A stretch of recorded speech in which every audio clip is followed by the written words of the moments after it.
கர்த்தருடைய பரிசுத்த நாமத்துக்கே மகிமை உண்டாவதாக. இன்னைக்கு கூட ஆதியாகமம் 39ஆம் அதிகாரத்தை பார்க்க போறோம்.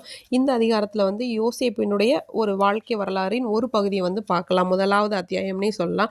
யோசேப்பு வந்து இப்ப என்ன பண்றாரு, அவங்க சகோதரர்களால 37வது அதிகாரத்துல விற்கப்பட்டாரு. இப்ப அந்த இஸ்மவேலர்களிடத்துல இருந்து என்ன பண்ணணும்னா, போத்திபார் அப்படிங்கிற ஒரு அதிபதி வந்து என்ன பண்றாருன்னா வாங்குறாரு. எகிப்து தேசத்துல உள்ளவர் வாங்கிறாரு. இவங்கள வாங்கிட்டதுக்கு அப்புறமா ஏசப்பா வந்து என்னன்னா யோசேப்போட இருக்கிறாங்க. இந்த விஷயத்த வந்து என்னன்னா அந்த எஜமான் கண்டுபிடிச்சிடுறாரு. அவன் காரிய சித்தி உள்ளவனா இருக்காரு. இவன் கூட ஒரு தெய்வம் இருக்காரு. அவர் செய்வது எல்லாத்தையும் அவர் வாய்க்க பண்ணாருன்னு சொல்லிட்டு யோசேப்பு மேல ஒரு தயவு வச்சு அவனை வந்து தனக்கு கீழே இருக்கிற ஒரு வேலைக்காரனாகி அவனோட வீட்டில் எல்லாத்துக்கும் ஒரு விசாரணை காரணமாக்கி எல்லாவற்றையுமே ஒப்புவித்துட்டாரு. அப்போ வந்து அவன் என்ன பண்றான்னா தன்னை வந்து அந்த வீட்டுக்கு விசாரணை காரணமாக்கினது முதற்கொண்டு அந்த யோசேப்பு நிமித்தம் தேவன் என்ன பண்ணாரு, அந்த எகிப்தியனோட வீட்டை வந்து ஆசீர்வதிச்சாரு. வீட்டில் வெளியில எல்லா இடத்துலையுமே கர்த்தருடைய ஆசீர்வாதம் வந்து உண்டாயிருந்தது. இப்போ என்ன பண்ணுறாருன்னா யோசேப்பு கிட்ட வந்து இவர் தாங்கிட்ட இருந்த எல்லாத்தையுமே இந்த எகிப்தியன் என்ன பண்ணினா ஒப்பு கொடுத்துறாரு. அவன் சாப்பிட்ற சாப்பாடை தவிர மற்ற எதையுமே என்ன பண்ணல, அவர்கிட்ட வந்து விசாரிக்கிறதே கிடையாது. அந்த அளவுக்கு எல்லாத்தையுமே ஒப்பு கொடுத்துருந்தாங்க. யோசேப்பு பார்த்தோன்னா ரொம்ப அழகான ரூபமும் சௌந்தரிய முகமும் உள்ளவனாக இருந்தான் அப்படின்னு சொல்லி ரொம்ப நல்லா சொல்லியிருக்காங்க இதில். இப்போ வந்து கொஞ்ச நாள் ஆயிடுச்சு, இப்படியே போயிட்டு இருக்கும்போது நல்லா போயிட்டு இருக்கு. இப்போ இந்த எஜமானோட மனைவி இருக்காங்களா, அவங்களுக்கு வந்து யோசேப்பு மேலே ஒரு கண்ணு.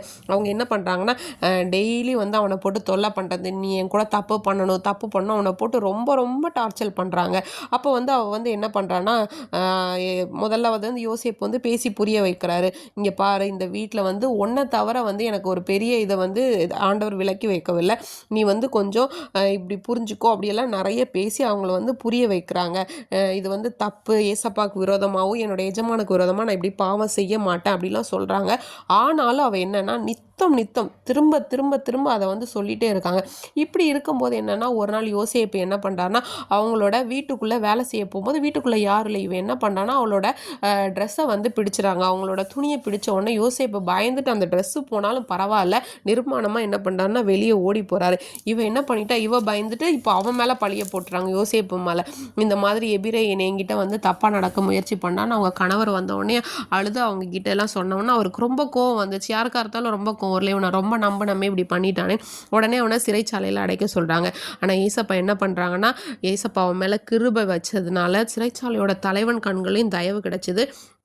அதனால் அந்த தலைவன் என்ன பண்ணால் அங்கே ஜெயிலில் இருக்கிற எல்லார்கிட்டே அவங்களுக்கு மேலே ஒரு அதிகாரத்தை இந்த யோசேப்பு கையில் கொடுத்து அவங்கள வந்து ஒப்புவித்தார். அதுக்கப்புறம் ஏசப்பா வந்து அவங்க கூட இருந்ததுனால அவன் என்ன பண்ணாலும் வந்து என்னென்னா அதை வந்து வாய்க்க பண்ணியிருந்தார். இன்றைக்கி கூட நம்ம வாழ்க்கையில் எவ்வளோ பெரிய பாடுகள், கஷ்டங்கள், நிந்தனையான சூழ்நிலைகள் எப்படி வேணால் வரலாம். ஆனால் அந்த எல்லா காரியங்களும் கர்த்தர் நம்மோடே கூட இருந்து நம்மளுடைய காரியத்தை வாய்க்க செய்ய அவர் வல்லவராக இருக்கிறார். ஆமேன்.